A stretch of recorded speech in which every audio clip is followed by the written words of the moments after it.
अवतारो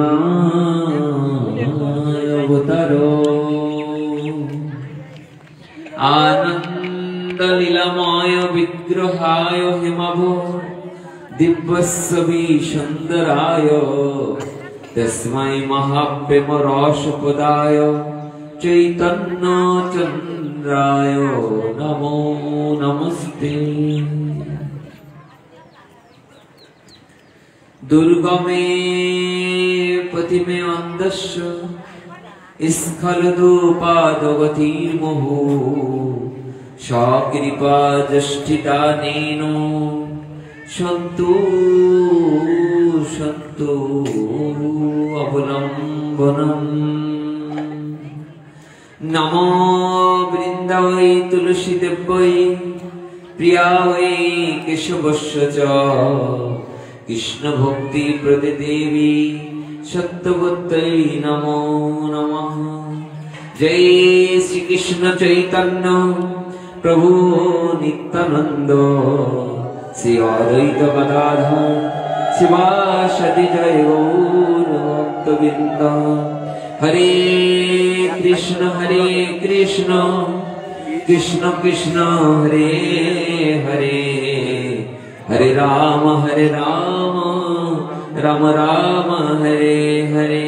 निताय गौर सीतानाथ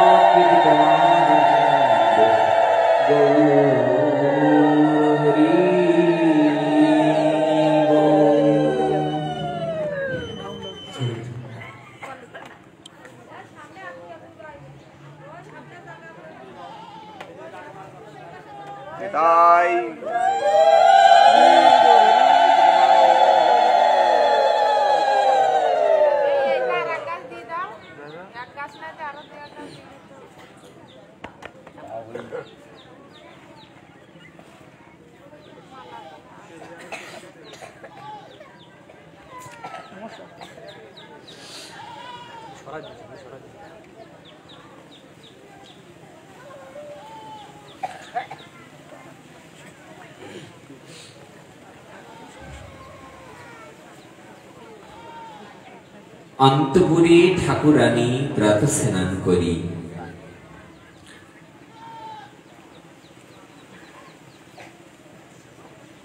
शालग्रामे समर्पिया तुलसी मंजरी पीड़ाते बसिया करे हरे कृष्ण नाम। आतप तंडुल किछु राखे निज स्थान। 16 नाम पूर्ण हইলে একটি তণ্ডুল রাখেন সারাতে অতি হইয়া ব্যাকুল। এই রূপে তৃতীয় প্রহর নাম লয় তাহাতে তণ্ডুল সব সারাতে দেখায়।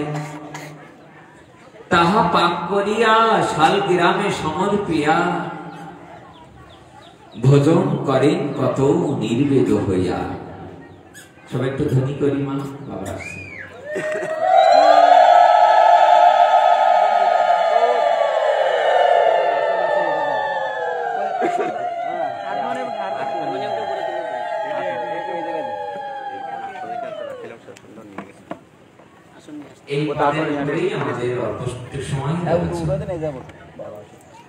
যেহেতু দুজন মহারাজ রয়েছেন তাদের সম্মুখে হরি কথা আমরা অল্প একটু সময় আস্বাদনে আসবো।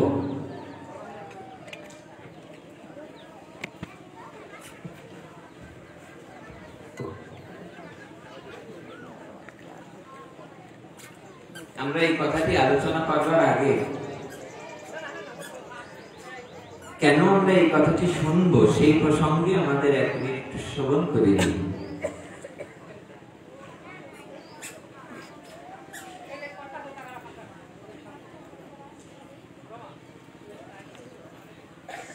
গ্রন্থে এরকম একটি প্রসঙ্গ উল্লেখ আছে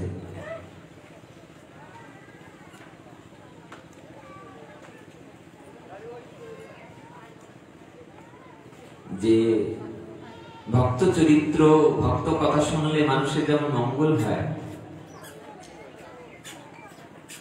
গোবিন্দ যেমন বলছেন যে যেখানে আমার কথা আলাপ হয় সেখানে ভক্তরা শ্রবণ করতে আসে, আর যেখানে ভক্ত কথা হয় সেখানে আমি ভগবান এসে হরি কথা শ্রবণ করি। হরি কথা, ভাগবত কথা প্রসঙ্গে, ভক্ত প্রসঙ্গে যেমন অপূর্ব কথা আছে শাস্ত্রে, যেমন শবরীর প্রসঙ্গে একটি কথা আছে এরকম যে শুনি যারা শবরীর কথা যারা শ্রবণ করবে, ভক্তমাল গ্রন্থে যেমন লেখা আছে যে অপূর্ব তাহার কথা শুনবি এমন যাহার কথা শ্রবণে হয় সর্ব পাপ বিমোচন, আছে না একটা প্রসঙ্গে লেখা। তেমনি আমরা যে পদটি উচ্চারণ করলাম এটা বিষ্ণুপ্রিয়া চরিত থেকে এই ছোট্ট একটি প্রসঙ্গ আমাদের আলোচনার বিষয়। এই কথা শ্রবণ প্রসঙ্গে গ্রন্থে উল্লেখ আছে যে ঈশ্বরীর কথা সবে শোনো দিয়া মন। ঈশ্বরী মানে এখানে বিষ্ণুপ্রিয়া দেবীর কথা। যেহেতু আমাদের সামনের সপ্তাহে কি বারে, সোমবারে মানে সম্ভবত ওনার আবির্ভাব তিথি, আমরা এই সপ্তাহ ধরেই ওনার প্রসঙ্গে আলোচনায় আসবো আজকে থেকে। যদি দুটো কথা ওনার বলা যায়, শ্রবণ করা যায়, অতীব মঙ্গল হবে। আর তার দুদিন পরে আমার অদ্বৈত ঠাকুরের অদ্বৈত সপ্তমী, তাই আমরা অদ্বৈত ঠাকুরের প্রসঙ্গেও আলোচনায় শ্রবণ কীর্তনে অগ্রসর হওয়ার প্রয়াস করব। যারা নিজেরা আচরণ করে বৈষ্ণব ধর্মকে দেখিয়ে গেছেন তাদের কথা শ্রবণে বেশি দ্রুত ভক্তি শ্রদ্ধা লাভ হবে। তাই আমাদের আলোচনার প্রসঙ্গ শুনিলে চৈতন্য কথা ভক্তি লভ্য হয়। যেমন মহাপ্রভুর কথা শ্রবণ করলেই ভক্তি লাভ হয়, তেমনি ঈশ্বরীর নাম গ্রহণ শোনো ভাই সব। ঈশ্বরী কিভাবে নাম গ্রহণ করতেন সেটা যদি আমরা শ্রবণ করতে পারি, যাহার শ্রবণে হইবে লীলার অনুভব। যদি কেউ লীলা কথাকে, লীলাকে অনুভব করতে চায়, তাহলে এই বিষ্ণুপ্রিয়া দেবীর এই কথাগুলো আপনাদের মন দিয়ে শ্রবণ করতে হবে। তিনি কিভাবে কিভাবে নাম শ্রবণ করতেন, কিভাবে কিভাবে ভোরে উঠে নাম জপ করতেন, এগুলো আমাদের শ্রবণে একেবারেই বিষয়বস্তু। আসলে একটা কথা কি জানেন, আপনি বাড়িতেই থাকুন আর স্কুলেই থাকুন, জবে থাকুন, যেখানেই যে কর্ম, ব্যবসা বাণিজ্য যেখানে যাই করুক না কেন, বিষয়ের মধ্যে কখনো শান্তি পাওয়া যায় কি? যদি কেউ পরম মঙ্গল, পরম শান্তি পেতে চায়, আমার মনে হয় সাধু সঙ্গ, হরি কথা, যদি না হতো সিদ্ধ গৌর কিশোর দাস বাবা, ওনার জীবনীতে দেখবেন উল্লেখ আছে, বাবার জীবনীতে ওনার কাছে এক ভক্ত একদিন চিঠি লিখেছে যে বাবা আমার কি করে মঙ্গল হবে, আমাকে একটা চিঠি লিখে দিন। তা বাবা বলছে আমি তো খুব একটা লিখতেও পারি না, আর সেই লেখার সময় আমার নেই, আর সব সময় না লোক পাওয়া যায় না, তোদের একটু লিখে কিছু দেবে। তাহলে চিঠিতে লিখেছেন যে আর চিঠি লিখবি না, যা চিঠি লেখা আর শেষ, এই চিঠিটা দিলাম তোদের মঙ্গলের জন্য, বারংবার পড়িস, মঙ্গল হবে। বাবা বড় ব্যথা ভরা অন্তর দিয়ে ভক্তদের মঙ্গলের জন্য দুটো বাণী লিখে দিলেন। বাণীতে প্রথম বাণীতে লিখলেন, শোন, বিষয়ের মধ্যে কখনো মঙ্গল হয় না।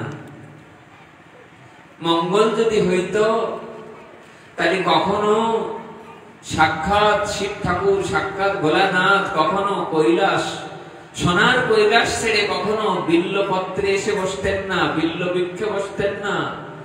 কখনোই তিনি সোনার কৈলাসকে পরিত্যাগ করে শ্মশানে এসে তিনি ভগবানের আরাধনা করেন। উনি ওনার অমৃতময় বাণীতে লিখলেন যে বিষয় বাসনা যদি পরিতৃপ্ত, বিষয় বাসনা যদি শেষ হইতো, তাহলে কখনো ভোলানাথ কখনো কৈলাস ত্যাগ করে এসে বিল্ল বৃক্ষে বসতেন না, আর তিনি সেখান থেকে এসে কখনো শ্মশানে বসতেন না। আপনারা জানেন যে ভোলানাথ সবসময় শ্মশানে যায়, ছাই বস্ত্র মাখিয়ে আছে। পদকর্তা যেন বলতে চেয়েছেন যে ভোলানাথ যেমন ছাই বস্ত্র মেখেছেন শ্মশানে, যে আমাদের মনে শ্মশানে ছাই বস্ত্র আমরা মাখবো, কিন্তু যেখানে সাধু সঙ্গ হয় ভক্তদের চরণতলিকে যেন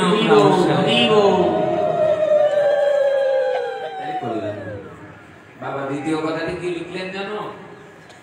পরের কথাটি শোনো, আরো স্পর্শ করবে হৃদয়ে। বাবা লিখলেন বিষয়ে যেমন কল্যাণ হয় না, তেমনি যেখানে আলু পটলের গল্প আলোচনা হয় সেই আলোচনায় কখনো অংশগ্রহণ করতে হয় না। আলু পটলের গল্পে কখনো কারোর পরম কল্যাণ হতে পারে না। যেখানে আলু পটলের গল্প আসবে বদন ভরে হরিবোল বলবি, তাই এখানে আলু পটলের গল্প মানে এই বোঝাতে চেয়েছেন সংসারী আলাপ। এটা কঠিন, কারণ নিজের সংসারের কথা বলতেই মানুষের ভালো আনন্দ পায়, কিন্তু সংসারকে উপেক্ষা করে একেবারেই আমার প্রাণ প্রিয় প্রীতম প্রিয় রাধারানী প্রিয় গোবিন্দের কথা, আমার নিতাই গৌরের কথোপকথন আসতে পারাটা এটা পরম মঙ্গলময়, পরম কল্যাণ। বিষয়ে কখনো কল্যাণ হয় না। মহাপ্রভু সাক্ষাৎ তিনি যখন অষ্টকম বলেছিলেন স্বরূপ দামোদরকে, তখন শ্রীমান মহাপ্রভু বলেছিলেন ওই নন্দতনু যকিঙ্করং পতিতাং মাং বিষমে ভবঙ্গজ কিরিপয়া তব পাদপঙ্কজ স্থিত ধূলি সদৃশং বিচিন্তয়। মহাপ্রভু শ্রীকষ্টকম শ্লোকে বলছেন যে ওই নন্দতনুজ, ওই মানে ওহে, ওহে নন্দতনুজ অর্থাৎ ওহে নন্দপুত্র।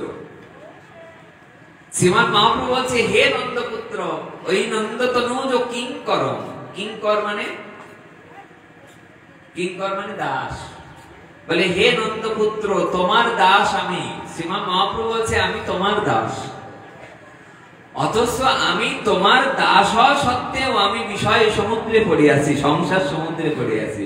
আচ্ছা মহাপ্রভু কি কোন সংসার সমুদ্রে ছিলেন কি? ছিলেন? তাহলে কাদের জন্য লেখা এটি? এটা আমার মতো মাতৃশ, আমাদের মতো, আমার মতো যারা, তাদের জন্য মহাপ্রভু যেন দুটো বাহু উত্তোলন করে বারংবার বলতে চেয়েছেন ওই নন্দতনুজ কিঙ্করং পতিতাং মাং, পতিত মানে পড়ে যাওয়া, পতিতাং মাং বিষমে ভবঙ্গজ, আমি বিষয়ে পড়ে গেছি। বাবা যেমন সিদ্ধ বাবা বললেন না যে বিষয়ে কখনো কারোর মঙ্গল হতে পারে না, কল্যাণ হতে পারে। কল্যাণ যদি কারোর হতে পারে সাধু সঙ্গ হরি কথায় কল্যাণ হতে পারে। কল্যাণ যদি কারোর হয় জপমালায় জপ করুন, কল্যাণ হবে, শান্তি পাবে। তাহলে সোনার কৈলাস ত্যাগ করে কখনো বিল্ল বৃক্ষে আসতেন না। কে? স্বয়ং ভোলানাথ পর্যন্ত কোন গাছে এসেছে? বিল্ল বৃক্ষে। এরা আমাদের সিদ্ধ সিদ্ধ গৌরকিশোর দাস বাবা ওনার জীবনীতে উনি এই চিঠিতে এই প্রসঙ্গ উল্লেখ করেছিলেন ভক্তদেরকে। আপনারা জানেন যিনি গিরিশ বাবুর পায়খানায় বসে হরিনাম জপ করতেন, এরকম আবার উল্লেখ করা আছে যে আপনারা যেন মনে করবেন না বাথরুমে দিয়ে জপ করতেন, মানে ওই পরিত্যক্ত জায়গা। উনি বৃন্দাবনে এত সিদ্ধ মহাত্মাদের মধ্যে অন্যতম ছিলেন যে ওনাকে প্রতিদিন দর্শন করার জন্য হাজার হাজার ভক্তরা সমাগম করতেন। বাবাজি মহারাজ বারংবার বলতেন যে এত ভক্তরা আমার সঙ্গে যদি দেখা করতে আসে আমি হরিনাম জপ করবো কখন? তাই তিনি ওখান থেকে যে গিরিশ বাবুর বাথরুমে যে পরিত্যক্ত জায়গায় যে নিতাই গৌরের নাম করে নিরন্তর হরিনাম থাকতেন। আপনারা জানেন, অবাক হবেন শুনলে যে এই বাথরুম উনি যখন দেহ রাখলেন তো উনি তো নবদ্বীপে ভজন করতেন শেষ সময়। তা বাবা যখন যে বাথরুমটার মধ্যে ভজন করতেন, ওনার এক শিষ্য এসে একদিন বলছে বাবা যেখানে যেখানে ভজন করতেন ওখানে ওখানে উনি যে স্পর্শ করতেন আর কাঁদতেন। গুরুদেবকে যারা ভালোবাসে, গুরুদেবের বিরহে গুরুদেবের স্নেহে তারা কাতর হয়ে যায়। একদিন বাবা যখন শুনলাম আমি, আমাকে ফোন দিয়ে যেন ফোন করে বলছে যে বাবা স্ট্রোক করছে, বাবা হসপিটালে রয়েছে। ওই রাত 12টার সময় আমরা কোথায় যেন প্রোগ্রামে ছিলাম, ওই রাত্রে আমরা সেই সদর হসপিটালে যাব। তখন কৃষ্ণদা বললো যে এখন তো আর ঢুকতে দেবে না, রাত 12টার পরে আপনাদেরকে আর কেউ ঢুকতে দেবে না। শোনার সাথে সাথে আমি একটাই কথা বলছি যে বাবা ছিলেন, বাবা যখন বৃন্দাবন থেকে আসতেন, উনি আসবার পরে আমাদের বাংলায় কত কত ভক্তদের মুখে হাসি ফুটতো। আজ বাবা চলে যাওয়ার পরে বাবাই আমাদেরকে বাঁচিয়ে রেখেছে, বাবাই আমাদেরকে আদর, স্নেহ, মমতা।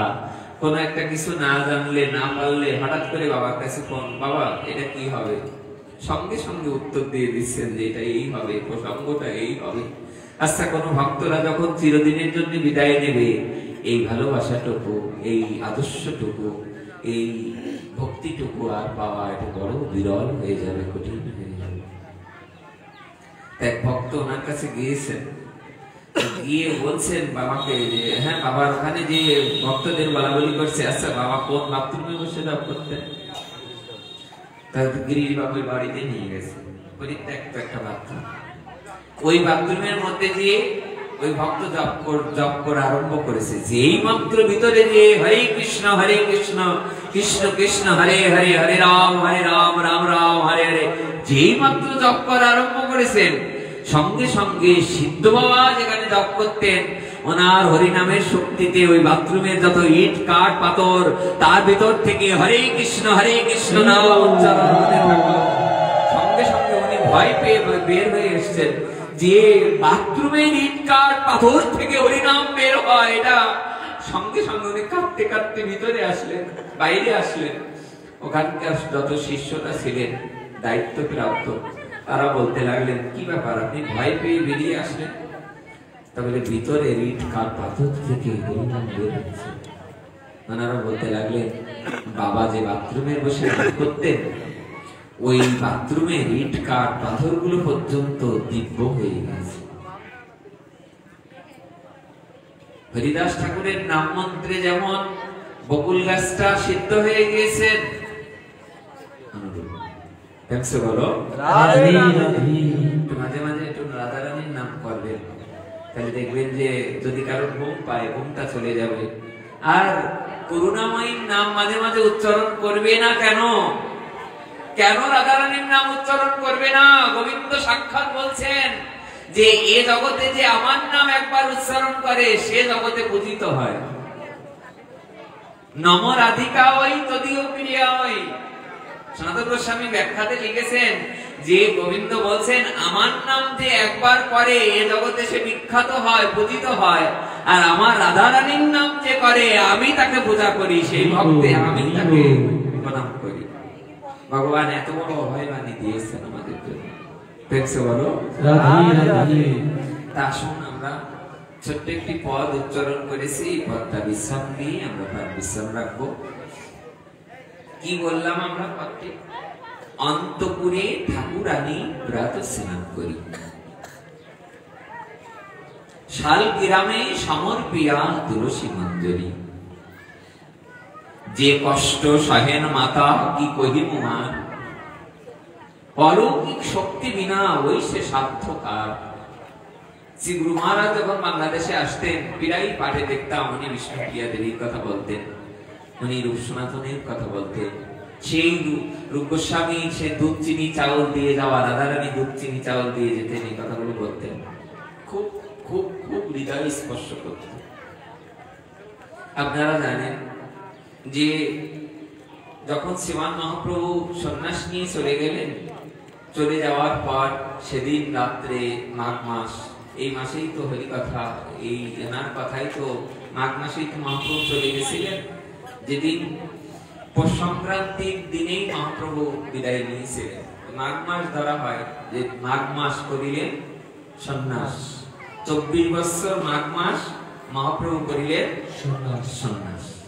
এই জায়গাটায় শ্রীমান মহাপ্রভু যখন সন্ন্যাস নিলেন, ওই দিন যেদিন চলে গেলেন, ওই দিন রাত্রিবেলায় বিষ্ণুপ্রিয়া দেবী ফুল বিছানায়, ফুল সজ্জায়, উনি যখন হঠাৎ করেই জেগে দেখেন যে তার প্রাণনাথ, প্রাণীর প্রিয়তম, আমার অরিন্দম সুন্দর, সকল সুন্দরের সুন্দর, ভুবন মনোহর সব সুন্দর নটবর রাধারানী মিলিত তনু শ্রীমান চৈতন্য মহাপ্রভু বিছানায় নেই। হঠাৎ বিষ্ণুপ্রিয়া দেবী কেঁদে উঠলেন। কাঁদতে কাঁদতে যে বুঝতে পারলেন যে তার প্রাণ প্রিয়তম চিরদিনের জন্য নবদ্বীপ ছেড়ে চলে গিয়েছে। উনি কাঁদতে কাঁদতে সতী মাকে যে বললেন, মা আপনার ছেলেকে তো ঘরে পাচ্ছি না, নিশ্চয়ই তো আপনার ছেলে চিরদিন, আসলে মন তো সায় দিচ্ছে। তারা কি জানে না অন্তর্যামী না তারা? প্রভুপাদ যদি এত বছর আগে বলতে পারে যে আগামী অমুক তারিখে আমি দেহ রাখবো, আমার শ্রী গুরু মহারাজ 2019 সালে যখন বাংলাদেশ থেকে শেষ দিন বিদায় নেবেন, সেদিন আমাকে ডেকে বলেছিলেন, মাস্টার 22 সালের মাঝামাঝি সময়ে আমি দেহ রাখবো। তাহলে তারা যদি 2-4 বছর আগে বলতে পারে যে আমি অমুক তারিখে দেহ রাখবো, তাহলে সাক্ষাৎ যিনি বিষ্ণুপ্রিয়া দেবী তিনি কি জানেন না মহাপ্রভু আজকে চলে যাবেন? ঝরঝর করে কাঁদতে লাগলেন। সতী মা কাঁদছে না, পাষাণ হয়ে গেছে হৃদয়। ভোরবেলায় 3-3:30 দিকে সতী মাকে যে বলছেন বিষ্ণুপ্রিয়া, মা চলো মা গঙ্গা স্নান করে আসি। মা সতী মা যে বিষ্ণুপ্রিয়াকে সঙ্গে করে নিয়ে যে গঙ্গা স্নান করে আসলেন। গঙ্গা স্নান আদি করে এসে বিষ্ণুপ্রিয়া দেবীকে বলতে লাগলেন, মা যে প্রিয়া বৌমা, তুমি বসনটা পাল্টে তারপরে অন্যান্য ক্রিয়াকর্ম করো।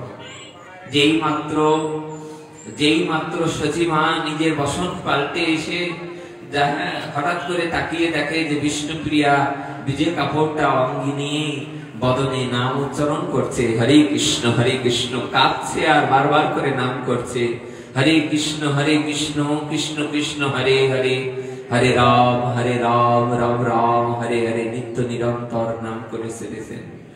বিষ্ণুপ্রিয়ার সম্মুখে সচিমা আসলেন। এসে প্রিয়াকে বললেন যে বৌমা, তুমি তো আমার বৌমা নও, শুধু তুই তো আমার বৌমা নস। যেদিন আমার বড় পুত্র যখন সন্ন্যাস নিয়ে চলে গেছে, সেদিন থেকে আমি অনেক কষ্ট পেয়েছি। এরপর তোমার শ্বশুর চলে যাওয়ার পরে অত্যন্ত কষ্ট পেয়েছি। আজ আমার একমাত্র পুত্র নিমাই চিরদিনের জন্য বিদায় নিয়েছে, আমি অতীব কষ্ট পেয়েছি। এরপরে আমার পুত্রের বদনটা, আমি আমার বৌমার বদনটা দেখলে আমার পুত্রের কথাটা মনে হয়। বিষ্ণুপ্রিয়া এই ভিজে কাপড়ে যদি মাঘ মাসের ঠান্ডায় কেউ হরিনাম জপ করে, তাকে কখনো বাঁচানো যাবে না। সঙ্গে সঙ্গে বিষ্ণুপ্রিয়া দেবী বলতে লাগলেন, আমার কি অপরাধ? আমার স্বামী যে জগৎ জীবের কল্যাণের জন্য রাস্তায় রাস্তায় কত কষ্ট করে প্রচার করবে, আর আমি ঘরের মধ্যে আমি স্নান করে যদি একটু নিরন্তর হরিনাম করি, তাতে আমার অপরাধ হইব? আমার স্বামী তো বাইরে কত কষ্ট করে প্রচার করবে, আর আমার কষ্ট কি? আমি তো ঘরের মধ্যে বসে একটু ঠান্ডায় হয়তো আমার কষ্ট হবে। বিষ্ণুপ্রিয়া দেবী কে কোলের মধ্যে করে নিয়ে মা বলতে লাগলেন, মারে তোর বদনটা দেখলে আমার নিমায়ের কথা মনে হয়। তুই চলে গেলে আমি কাকে নিয়ে জগৎ সংসারে টিকে থাকবো বল না?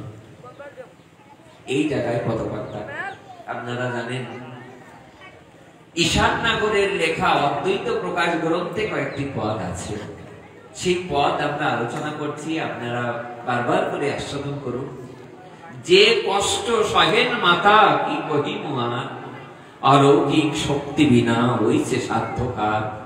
অলৌকিক শক্তি যদি না থাকে, এই সাধ্য কারণ নেই। অদ্বৈত ঠাকুর সেদিন পাঠিয়েছেন ঈশান নাগরকে, যাও না দেখে আসো বিষ্ণুপ্রিয়া কেমন আছে। সেদিন বিষ্ণুপ্রিয়াকে দেখতে গেছে। মহাপ্রভু বিদায় হয়েছে, বাবাও এসে গেছে। মহাপ্রভু বিদায় হয়েছেন, একদম বেশি সময় নিচ্ছে না, 5-7 মিনিট হয়ে যাবে। শ্রীমান মহাপ্রভু বিদায় হয়েছেন নিতাই চাঁদ। অদ্বৈত ঠাকুর পাঠিয়েছেন ঈশান নাগরকে, যাও যে নবদ্বীপের সমাচার নিয়ে আমাকে এসে দিও। নবদ্বীপের সমাচার আনতে গেছেন। যে দেখে বিষ্ণুপ্রিয়া মাতা দেবী কি করে জানো? ভোরবেলায় উঠে এক পিড়িতে বসে, কিসে বসে বিষ্ণুপ্রিয়া দেবী? পিড়িতে বসিয়া করে হরিনাম কৃষ্ণ নাম। কিসে বসে? পিড়িও না, ওখানে লেখা পিড়া। পিড়াতে বসিয়া করে হরে কৃষ্ণ নাম। আতপ তন্ডুল কিছু রাখে নিজ স্থান। কি রাখে? কিছু আতপ চাল, কিছু তন্ডুল, দুটো সারা। একটা সারার মধ্যে আমি আমার খুব মনে আছে, আমি যেবার ময়মনসিংহ গেলাম বাবার সঙ্গে, তা ভোরবেলা উঠে যে দেখি বাবা চাল গুনে গুনে রাখছে আর একটা সারা। হরে কৃষ্ণ হরে কৃষ্ণ কৃষ্ণ কৃষ্ণ সুবল দেওয়া আছে, হরে রাম হরে রাম রাম রাম হরে রাম। আমি যে বাবাকে বলছি, বাবা এই চাল গুনে গুনে আর একটা সরাই রাখছেন কেন? তখন আমরা প্রথম প্রথম সাধু সঙ্গ করতে এসেছি। শ্রী গুরুদেব বলছে, এখনো মায়ের কোলে আছো তো, কিছু বোঝো না। না, আজকে সরস্বতী পূজা। বাবা তো এই সময় আসতেন বাংলাদেশে। বলে আজকে সরস্বতী পূজা, তো আজকে হলো পঞ্চমী তিথি। এই তিথিতে বিষ্ণুপ্রিয়া দেবীর শুভ আবির্ভাব তিথি। এ জগতে যারা বিদ্যা পেতে চায়, এ জগৎ সংসারে যারা বিদ্যা গ্রহণ করতে চায়, তারা যেমন মা সরস্বতীর পূজা অর্চনা করবে, আর যারা আধ্যাত্মিক জগতে আমার নিতাই গৌরের প্রেম প্রাপ্তি পেতে চায়, তাদের অবশ্যই বিষ্ণুপ্রিয়া দেবী যেভাবে যেভাবে ভজন করতেন, প্রতিদিন না পারলেও ওই দিনটা অন্তত আমরা যদি পালন করতে পারি। কি করেছে জানো? ঈশাননগর গিয়েছেন, গদাধর পণ্ডিতকে যে বলছেন, আমাকে যদি একটু অন্তপুরে ঢুকতে দেওয়া হয়। আমি শুনলাম যে বিষ্ণুপ্রিয়া দেবী কাউকে আর অন্তপুরে ঢুকতে দেয় না, একমাত্র বিষ্ণুপ্রিয়া দেবীর যে দাদা ছিলেন, সেই দাদা একমাত্র যেতেন, আর কাঞ্চনা একটু দেখাশোনা করতেন। প্রতিদিন একটু করে গঙ্গার জল দিয়ে যেতেন ভাই। সেই গঙ্গার জল আর দুটো তুলসী পত্র এই খেয়েই শেষ কটা দিন জীবনযাপন করতেন। এই সময়ে বড় একটা বিরহের কথা, এটাই আমরা আলোচনা করছি। ঈশান ঠাকুর গিয়েছেন ভিতরে, ওই ওনাদের আদেশ ক্রমে যে উনি নবদ্বীপ থেকে সমাচার নিয়ে এসছেন, অদ্বৈত গোসাই পাঠিয়েছে, তাকে কি ভিতরে আসতে দেওয়া হবে কিনা? বিষ্ণুপ্রিয়া দেবী শুনেই বললেন যে অবশ্যই অবশ্যই অবশ্যই ওনাকে ভিতরে নিয়ে আসুন, কারণ অদ্বৈত ঠাকুর পাঠিয়েছে। তো উনি যেই মাত্র ভিতরে প্রবেশ করলেন, যে দেখেন একটি পিঁড়ির উপরে চাদরে আবৃত হয়ে নিরন্তর কৃষ্ণ নাম উচ্চারণ করছে বিষ্ণুপ্রিয়া দেবী। আর এই প্রসঙ্গ উনি যখন ঘরে বসে লিখছেন, বারংবার এই প্রসঙ্গ, সোনার অঙ্গ বড় দুর্বল, বারবার করে যে দেখছে বিষ্ণুপ্রিয়া দেবীকে দেখে উনি ঝরঝর কাঁদছে আর লিখছেন যে সোনার অঙ্গ বড় দুর্বল। দেখে সোনার অঙ্গ দেখে, লম্বা কেশ, এলো চুলা, হ্যাঁ, এইটা দেখে দেখছে যে তার চুলগুলো ছেড়ে দেওয়া, একেবারে সোনার অঙ্গ যেন দুর্বল হয়ে গেছে। বলে দুর্বল হয়ে গেছে কেন? বলে কিছু পোশাক এখন আর খুব একটা পায় না। কি পায়? বলে 16 নাম 32 অক্ষর পূর্ণ হইলে একটি তন্ডুল, রাখেন সরাতে অতি হইয়া ব্যাকুল। অন্তপুরে প্রাত স্নান করি, শাল গ্রামে সমর্পিয়া তুলসী মঞ্জরি। অন্তপুরে আর কাউকে প্রবেশ করতে দেয় না, এখন আর গঙ্গায় যায় না স্নান করতে। ঘরের ভিতরে ভাই একটু জল এনে দিয়ে যায়, সেই গঙ্গার জলে স্নান করে উনি একটি পীড়াতে বসেন। পীড়াতে বসিয়া পারে কৃষ্ণ নাম, আর কি করে? আতপ তন্ডুল কিছু রাখে নিজ স্থান। এই আতপ তন্ডুল চালগুলো রেখে বদনে বারংবার কৃষ্ণ কৃষ্ণ নাম করে। 1 মিনিট নয়, 2 মিনিট নয়, 1-2 ঘন্টা নয়, এই রূপে তৃতীয় প্রহর নাম লয়। 3 প্রহরে ক ঘন্টা হয়? 1 প্রহর সময় 3 ঘন্টা, 3 গুণ 3 মোট 9 ঘন্টা জপ করেন। এই রূপে তৃতীয় প্রহর নাম লয়। তাহাতে তন্ডুল যা সরাতে দেখায়, যে কয়টা সরাতে তন্ডুল পান, ওই কয়টা পাক করিয়া শাল গ্রামে সমর্পিয়া ভোজন করেন অতি নির্বেদ হইয়া। ওই কয়টাকে রান্না করেন বেলা 12টার সময়, 12টা সাড়ে 12টার সময় রন্ধন করে লবণে, কোন লবণ ছাড়া, তরকারি ছাড়া, সবজি ছাড়া, ওই কয়টা ফুটিয়ে সিদ্ধ করে যত 50-60 বছর বেঁচেছিলেন প্রতিদিন ওই একই নিয়ম। সবার পরে উনি বেহুনে গেছেন, যত নিতাই সাথ চলে গেছেন, হ্যাঁ অদ্বৈত ঠাকুর ছিলেন, মহাপ্রভু চলে গেছেন, সতী মা চলে গেছেন, এবং বিষ্ণুপ্রিয়া দেবীর পিতা মাতা চলে গেছেন, তখনও তিনি বেঁচে রয়েছেন। যত বছর বেঁচে ছিলেন প্রতিদিন একই নিয়ম করতেন। প্রতিদিন রাত্রে ভোরে উঠে কি করতেন? একটা পীড়ার পরে বসে স্নানাদি করে 9 ঘন্টা জপ করতেন। 9 ঘন্টা জপ করে যে কয়টা চাল পেতেন, ওই কয়টা চাল কাটতে কাটতে, বাবা যেমন বলে না, আগে রান্না যদি করতে আগে কান্না শিখতেন। রান্না কত কান্না করে করে রান্না করতেন বিষ্ণুপ্রিয়া দেবী, কোন লবণ ছাড়া, তরকারি ছাড়া, সবজি ছাড়া রান্না করে ওই কয়টা অন্ন একটি পাত্রে করে, মেটে পাত্রে করে নিয়ে যে বিষ্ণুপ্রিয়া দেবী দিতেন মায়ের সম্মুখে। যে মাকে বলতেন, মা, যেই মাত্র অন্ন কয়টা সম্মুখে দিতেন, বিষ্ণুপ্রিয়া দেবী বদনে অঞ্চলে আঁচল দিয়ে, বদনে আঁচল দিয়ে কাঁদতেন। কেন? এই কান্নার শব্দ যেন মা না শোনে। কারণ তার কান্না যদি শোনে তাহলে মা সহ্য করতে পারবে না। আর মাও নীরবে নিবৃতে কান্না করছে, মায়ের শব্দ যেন বিষ্ণুপ্রিয়া বুঝতে না পারে। এক পর্যায়ে বৌমাকে বলছে, বৌমা, আর যদি আমার নিমাই থাকতো, আর যদি আমার শ্বশুর বেঁচে থাকতো, তাহলে আমার বৌমাকে এত অলবণে দুটো অন্ন চাল সিদ্ধ করে খেতে হতো না। আর মা বলছে, আর মাকে বলছে, বৌমা বলছে যে, মা, আজকে যদি আপনার পুত্র থাকতো বাড়িতে, তাহলে আপনাকে আমরা কষ্ট করে এই তন্ডুল, আতপ তন্ডুল রান্না করে দিতে। তো বিরহ কথা, অপূর্ব কথা। শোনো দিয়া মন, যে কথা শ্রবণে হবে সর্বপাপ বিমোচন। শুধু কি তাই, ঈশ্বরের নাম গ্রহণ শুনো ভাই সব, যাহার শ্রবণে হবে লীলার অনুভব। এ জগতে কোন ভক্ত যদি মহাপ্রভুর লীলাকে স্মরণ করতে চায়, আমার নিতাই গৌরের লীলাকে স্মরণ করতে চায়, রাধা গোবিন্দের লীলা স্মরণ করতে চায়, তাহলে বিষ্ণুপ্রিয়া দেবীর এই নাম গ্রহণকে আপনারা শ্রবণ করতে থাকুন। শ্রবণ করতে লাগলেন। হ্যাঁ, উনি দেখলেন যে মা দেখছেন, সতী মা দেখছেন যে বিষ্ণুপ্রিয়া এই অলবণে দুটো আতপ তন্ডুল সিদ্ধ করে এনে শালগ্রামে ভোগ দিয়ে এটা তার সম্মুখে দিয়েছেন। উনি প্রসাদ পেয়ে যে কটা রেখে দিতেন, ওই কয়টা যেই বিষ্ণুপ্রিয়া দেবীর ভোগ প্রসাদ পেতেন। শুধু কি তাই, প্রত্যেকেও দুটো প্রসাদ রেখে দিতেন। তাদের জন্য জানো, যারা নবদ্বীপের অনেক ভক্তরা ওই দেবীকে দেখতে আসতেন, মাকে প্রতিদিন দেখতে আসতেন। আপনারা জানেন, 2-3 জনের হাতে তো তাদের সেবার দায়িত্ব ছিল।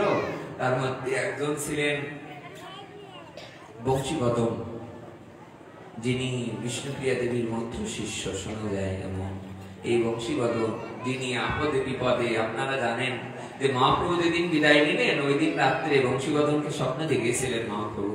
বংশীবদন, আমার আদেশ এই করহ শ্রবণ, যে নিম্ন বৃক্ষ তলে মাতা মরে দিল স্তন, যে গাছটার তলায় আমাকে মা স্তন দিয়েছিল, ওই বৃক্ষটা কর্তন করিয়া ওই বৃক্ষটা কাটো। কেটে এখন আপনারা নবদ্বীপে যে বৃক্ষটা দেখতে পান, ওই বৃক্ষটা কিন্তু সেই মায়ের, মা যে স্তন দিয়েছিলেন সেই বৃক্ষটা না। ওই বৃক্ষ তলে বসে ওই বৃক্ষটা কর্তন করিয়া মূর্তি নির্মাণিয়া, হ্যাঁ, সেবন করো বড় নির্বেদ হইয়া। ওই বৃক্ষটা কর্তন করে সেই ঈশান বংশীবদন, কি নাম, কার শিষ্য? বিষ্ণুপ্রিয়া দেবীর শিষ্য। দুইজনই একত্রে স্বপ্ন দেখেছিলেন। বিষ্ণুপ্রিয়া দেবীও স্বপ্ন দেখেছিলেন, বংশীবদন স্বপ্ন দর্শন করেছিলেন। এই সেই এনার দায়িত্ব ছিল। ওনারা যখন গিরিয়ে আসতেন, তখন তো ওনারা তো প্রসাদ পেতে চাইতেন। তখন এই যে প্রসাদ পাওয়ার পরে যা সামান্য একটু থাকতো, সেই অন্নটাই ওনাদেরকে দিতেন। আর একজনের দায়িত্ব ছিল, মহাপ্রভু দায়িত্ব দিয়ে গেছিলেন। মহাপ্রভু আর একজনকে দায়িত্ব দিয়ে গেছিলেন। তার মধ্যে ছিলেন হলো ঈশান ঠাকুর।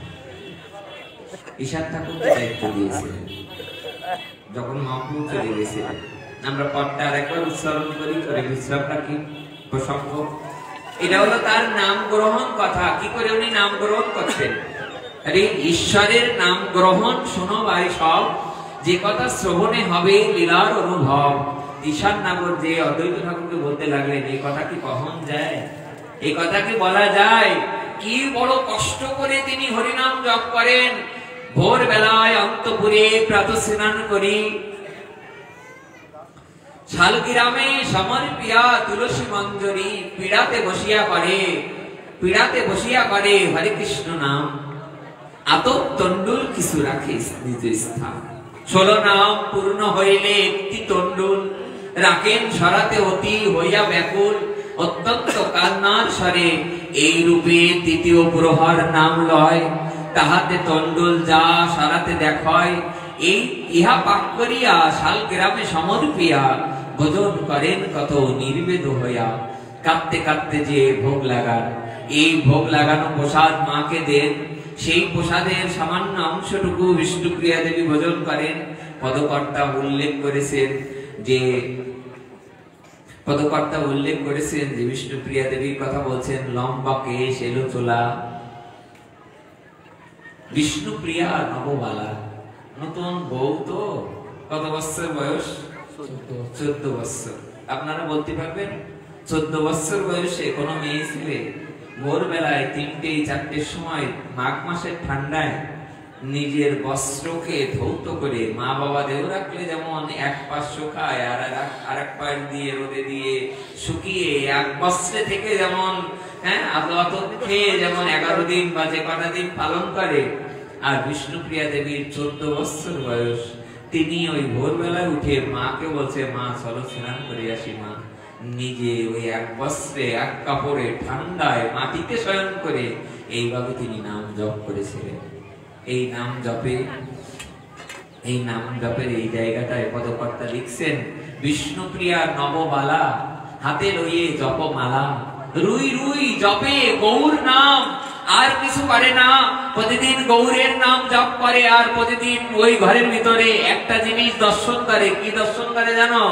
যে খড়মজোড়া এখনো যে খড়মজোড়া আমাদের ইসে আছে, ধামেশ্বর মহাপ্রভুর ওখানে যে খড়মজোড়া আছে, ওই খড়মজোড়া নিজ হাতে মহাপ্রভু এটা বিষ্ণুপ্রিয়াকে দিয়ে বলেছিলেন, বিষ্ণুপ্রিয়া তুমি আজ হইতে কৃষ্ণপ্রিয়া হও। এই কথা বলে যে ইয়েটা দিয়েছিলেন, খড়মজোড়া দিয়েছিলেন, ওই খড়মজোড়াই প্রতিদিন চুম্বন করতেন। ওই খড়মজোড়াতে প্রতিদিন পুষ্প এনে মালা গেঁথে খড়মে করে দিতেন। যেমন ভাবে জাহ্নবা ঠাকুরানী বিষ্ণুপ্রিয়া ঠাকুরানীকে দেখতে এসেছিলেন, তখন দেখতে এসে বলেছিলেন না যে, ভগিনী আমার একটা অনুরোধ, আমার একটা ছোট্ট অনুরোধ, যদি শরীর রক্ষা করতে চাও কিছু সেবা করো, আহার করো। সেদিন কাঁদতে কাঁদতে বলেছিলেন, আমাকে আশীর্বাদ করে যাও না দিদি। দিদি বলে সম্বোধন করলেন, বয়সে ছোট হলেন। কেন? কারণ মহাপ্রভু সে নিতাই চাঁদ বড় ছিলেন না বয়সে, তাই বিষ্ণুপ্রিয়া দেবীর চেয়ে বয়সে ছোট হলেও তিনি দিদি বলে সম্বোধন করেছিলেন। দিদি, আমায় যদি আশীর্বাদ করতে হয় তাহলে এই আশীর্বাদ করে যাও, আমাকে আশীর্বাদ করো, আমার যেন তাড়াতাড়ি মৃত্যুটা হয়ে যায়। আমি আর গৌরক্ত বিহানে, আমার নামাসি পরাণে, আমি বিদায় বিহানে, গৌর বিহানে এই সংসারে টিকে থাকা আমার জন্য বড্ড কঠিন, আমার দায় হয়ে দাঁড়িয়েছে। কাঁদতে কাঁদতে সেদিন বলেছিলেন, যেই মাত্র ঘর থেকে বেরোলেন সীতা ঠাকুরানী ঢুকলেন, দুইজনে একসাথে দেখা করতে গেছিলেন।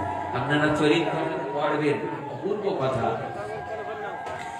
যেই মাত্র এনাদের দুইজনের সিনিয়র বড় হলো, বয়সে বড় হচ্ছে সীতা ঠাকুরানী, উনি যেই মাত্র ঢুকলেন যে বিষ্ণুপ্রিয়াকে ডেকে বললেন, আমি আড়াল থেকে শুনেছি তোমাদের কথা, আমি বলি কি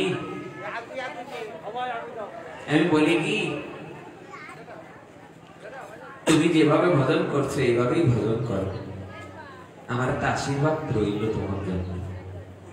তুমি এই কৃপা দৃষ্টি জগৎবাসীর জন্য করেছো, তোমার প্রণাম তো আমি নিতে পারি না। আমার প্রণাম নিলেন না। সীতা ঠাকুরানী প্রণাম না নিয়ে বুকে আলিঙ্গন করে মাথাটা মস্ত বক্ষে নিয়ে বারবার কপালে চুম্বন দিতে লাগলেন। বিষ্ণুপ্রিয়া দেবী বললেন, আপনার স্পর্শ পেয়ে আমার শাশুড়ির কথা বড় মনে পড়ছে, মায়ের কথা মনে পড়ছে। উনি করে নিয়ে একটা আশীর্বাদ করলেন, আমি আশীর্বাদ করছি তোমায়। আশীর্বাদটা হলো এই, আশীর্বাদ অন্য কিছু নয়, তুমি যে ভজন পন্থায় ভজন করছো এইভাবেই করে যাও। আসছে আগামী দিনে বাংলায় শুধু নয়, সারা পৃথিবীর মানুষ আমার মহাপ্রভুকে এবং বিষ্ণুপ্রিয়াকে ঘরে ঘরে পূজা করবে, ঘরে ঘরে সেবা করবে। উনি বারংবার আশীর্বাদ করতে লাগলেন। এই শুভ আশীর্বাদ এবং এই শুভ প্রার্থনা রেখে আজকে সংক্ষিপ্ত সময়ের হরি কথা আমরা এখানেই বিশ্রাম রাখছি। অন্তপুরে বিষ্ণুপ্রিয়া দেবী স্নান করি, অন্তপুরে বিষ্ণুপ্রিয়া দেবী প্রাতঃ স্নান করি, শালগ্রামে সমর্পিয়া তুলসী মঞ্জরি পীড়াতে বসিয়া করে হরে কৃষ্ণ নাম। আতপ তন্ডুল কিছু রাখে নিজ স্থান, উনি এইভাবে নিজ স্থানে রেখে এই রূপে নাম করতে করতে উনি যেভাবে নাম নিয়েছিলেন, আসুন আমরা সবাই এভাবে না পারলেও আমরা প্রতিদিন যেন একটু সংখ্যামালায় নাম করি, প্রতিদিন যেন হরি নাম করি, প্রতিদিন যেন একটু জপ করি। সবাই ভালো থাকবেন, সবাই সুস্থ থাকবেন। বাবা এসে গেছে, আমাদের দুই বাবা এখন পাঠ হরি কথায় প্লাবন বৈদিক হরি কথা আসরে। সবাই ভালো থাকুন, সকলে সুস্থ থাকুন। আমাদের আজকে কি বার? বৃহস্পতি। আমরা আগামী শুক্র শনি রবি সোম আমরা এই 4-5 দিনই বিষ্ণুপ্রিয়া দেবীর কথা আমাদের আলাপ আলোচনা হবে। আপনারা আমাদের জন্য আশীর্বাদ করবেন। ওনাদের কথা আমরা বলার যোগ্যতা রাখি না, তবু শ্রী গুরুদেবের কৃপায় যেন এই কয়েকদিন আমরা তাদের কথোপকথনে সকলকে ওই মুখে একটু আমাদের